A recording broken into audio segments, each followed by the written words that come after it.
અરે યશભાઈ કેમ છો? એકદમ મજામાં સાહેબ. ઓસમ બહુ આનંદ થયો તમે આયા અહીંયા આગળ. વીરા ખેર ને ખાસ કરીને તમારા જેવા સેબી ના સર્ટિફાઈડ એનાલિસિસ જે તમે છો તેના તરફથી બહુ અપેક્ષાઓ છે. ખાસ કરીને અમે જાણવા માંગીએ છીએ કે 50 વર્ષ પછી વ્યક્તિ જે સિનિયર્સ છે આપણા રાઈટ વીરા ખેરના સિનિયર્સ તે કેવી રીતે પોતાની જાતને ફાઇનાન્શિયલી ફ્રી એટલે ફાઇનાન્શિયલ ફ્રીડમ અનુભવી શકે થોડો ખ્યાલ આપજો ને મને.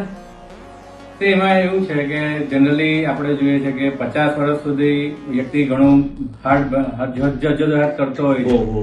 અને ત્યાર પછી એક સિક્યુરિટી પહેલી એક આઈડેન્ટિટી એક ઈચ્છા હોય છે કે એને ફાઇનાન્શિયલી ખાસ કરીને તો એવા ઘણા બધા ઇન્સ્ટ્રુમેન્ટ છે કે જ્યાં તમે સેફલી ઇન્વેસ્ટમેન્ટ કરી શકો છો, રેગ્યુલર મંથલી ઇન્કમ પણ કમાઈ શકો છો. તો એના માટે આપણે બહુ ડિટેલમાં ડિસ્કશન કરીશું.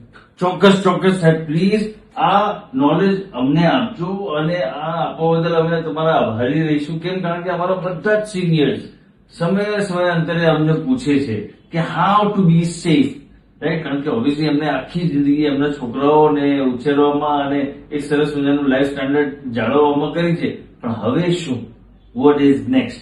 સો વીરા કેર તમને બતાવશે અને સાથે યજ્ઞેશ પટેલ ના વડે એમની સરસ મજાની એનાલિસિસ તમને જણાવશે right. And we will meet you soon.